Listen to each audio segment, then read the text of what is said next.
everybody's arm to get off the discharge petition.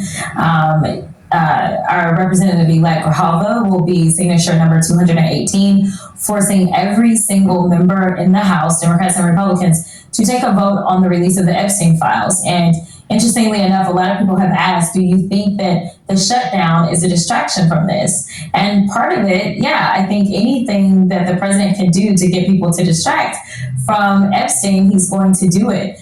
But the fact that he's willing to swear her in now almost convinces me that the White House has twisted somebody to jump off so that we still will be down and not have the full 218. Because the Democrats are really focusing on the Epstein files. They must think Donald Trump did something with underage women. I hope it works out for him. But instead of focusing on policy, they worrying about Epstein. So you think that maybe this means the White House successfully convinced one of them to change that? And so does that mean that you think that ultimately this vote won't be successful? Well, we won't even have a vote. So if we don't have the full 218 signatures, then we won't be able to put it on the floor for a vote. If we get it to the floor for a vote, it'll pass. And I think it'll pass with more than the 218 that it took for the discharge petition, because I don't think some people want to be on record as voting to support pedophiles, even though we know in their actions, they are absolutely supporting pedophiles. So Jasmine Crockett believes Donald Trump shut down the government as a distraction so they can't pass a vote to get the Epstein files released. So y'all think Donald Trump is a racist and a pedophile? Sounds like the modern day boogeyman to me. So if your instinct bears out, what happens then with the?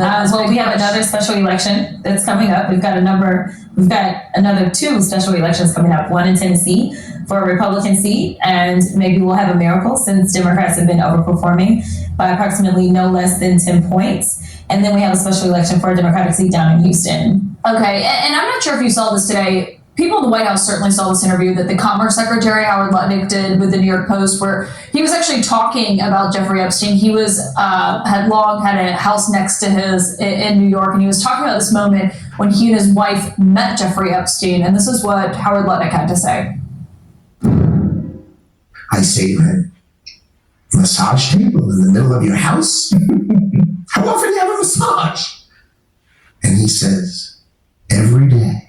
And then he gets weirdly close to me. And he says, and the right kind of massage. And in the 6 or 8 steps it takes to get from his house to my house, my wife and I decided that I will never be in the room with that disgusting person ever again. That's what his MO was, get a massage. And what happened in that massage room, I assume was on video. This guy was the greatest blackmailer ever. This dude sounds like he's telling a scary story over a campfire with a bunch of underage kids trying to scare him off. Man, at least change your voice tone, man. Creepy. Real creepy. But then again, maybe that's what he's trying to sound like to tell the story of his encounter with Epstein. Now, on that front, he suggested that the prosecutors struck an agreement with Jeffrey Epstein because he handed over videos of people getting massages at his house. Some of the people he named denied that, I should note. But I wonder the White House was kind of irritated, I think. Some people in the White House, I'll say, by that interview, because obviously this is not something they want to talk about. What's your take on that interview? I had an opportunity to sit down in the transcribed interview with Alex Acosta. And so I was able to actually do my lawyering as I was asking him questions about why it is that he decided to basically give out a sweetheart deal, a deal that he says even today, when he looks back, he doesn't look at it as a sweetheart deal. Now, his excuse was that the victims just weren't credible enough. He felt like they had credibility issues. He felt like they would be impeached. And it was very weird for me to hear as someone who has been a defense attorney, who has had to defend against these kind of cases. Usually it is a prosecutor's dream because most juries want to believe, especially a child victim, they never want to get it wrong. And so it is very difficult to overcome that.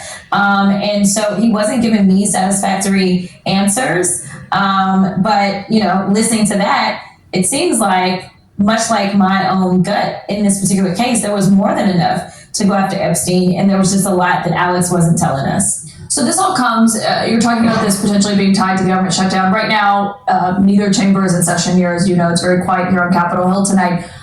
What we've seen, though, from the White House is not silence. They're actually, using all of their government websites to say this is Democrats pushing this shutdown. I think we can show you some of those websites showing these messages, blaming Democrats for this shutdown, HUD, DOJ, State Department, Agriculture. Do you think that they're being more effective in their messaging in terms of putting this blame on Democrats? I think they're being a lot more illegal in their messaging. The first thing that I wanted to know was, how can this not be a violation of the Hatch Act in some way, right? Because we are not allowed to politic on official sites, period, right? And that's what they're doing. They literally change official government websites to put out their propaganda. Instead of just saying we're currently in a shutdown, you decided to play partisan politics on an official website. And I guess there is no limit to what they won't do, because they do the exact same thing when we walk into committee.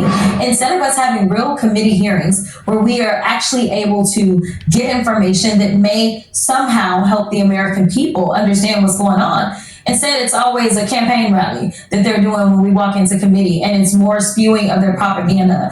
So I don't think that they're being more effective. I think that they are being more illegal in the ways that they're going about making sure that they can push out the information. I think that the American people are smart. As I was sitting here waiting to come on, I was going through my email, and almost at the top of my email was an email from a federal worker that said, "Keep up the great work. We will be okay. This is too important." So even in this moment, we are getting emails, or at least I am, from federal workers that understand the sacrifice that is happening right now. But this idea that, the retribution is going to be that since the government is shut down, then we're going to call in his henchman, Russell Vogt, so that he can go and do what he's been doing. But he's been doing that with no permission. We've had to go to court, I don't know how many times, to say, no, you were wrong. You can't fire those people. So what difference does it make? They have consistently violated the law, whether it was statute or whether it was the Constitution.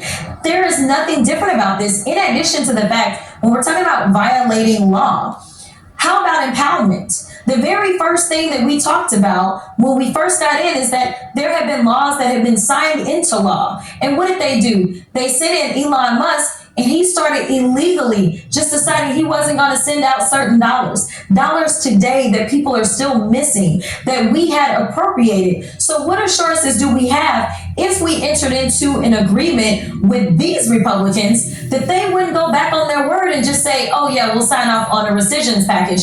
Everything that the Democrats fought for, such as healthcare assurances around the Affordable Care Act, yeah, we'll make sure that that holds. We don't have any assurances. We've seen that argument from other Democrats. Congresswoman Jasmine Crockett, thank you for joining us tonight. It's good to see you.